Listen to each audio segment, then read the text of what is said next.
All right, I just learned how to make padsicles for my postpartum, which I thought was really cool. And I had to watch a few videos. Apparently there's a few different ways to do it. And the first one I made, I used the wrong thing. I used one where you like break it and it becomes cold. This one, and then I accidentally broke it. I thought it was to go in the freezer. So I've discovered there's two kinds. There's the kind that you are instantly cold, which now I tried out on myself. It's really intense. It's an intense padsicle experience. So yeah, but I think what I want to make right now are just the ones that don't break, because that way I can just put it in the freezer.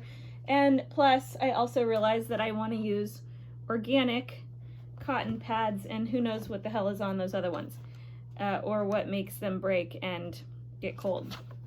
So I thought this was pretty cool. So you take 100% organic cotton pad like this out of the box. Ideally it has wings, but this one doesn't, but that's okay. And then I take aloe vera and I put like a teaspoon on it and another teaspoon. This is my own recipe because I didn't like a lot of the ones that I saw. And then you take alcohol-free witch hazel, which most of my bottles of witch hazel that I've randomly got so much postpartum shit have alcohol in them, but luckily one of them was alcohol-free. Thank God. This is why I got so much shit, because something has got to be right. So got lucky there. Okay, so the one that's alcohol-free, it's called Forever Pure.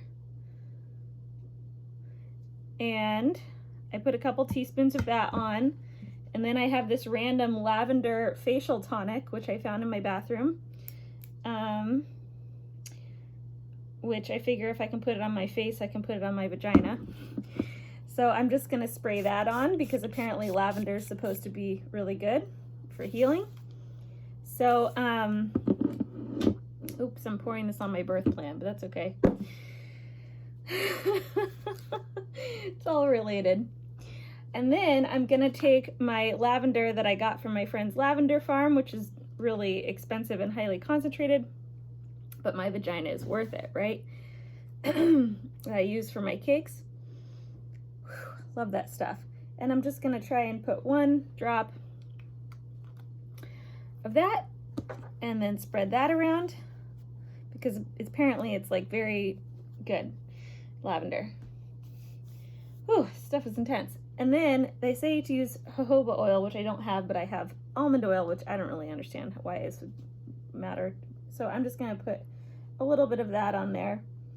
And yeah, it's kind of cool. It looks like it just looks like, it's kind of awesome. I don't know how to describe it. It looks like something I'd totally want to put on my vagina. That's what's important. And then I just take it and I fold it in thirds and put it in my bag and then put it in the freezer. So I'm feeling really good about this, and I'm glad that I figured this out, because it took me a little bit to figure out what was the right thing to do. I also figured out how to do a steam bath tonight, which is different than just a sitz bath, which you sit in. So I learned a lot tonight, and yeah, that concludes my postpartum prep video for the evening.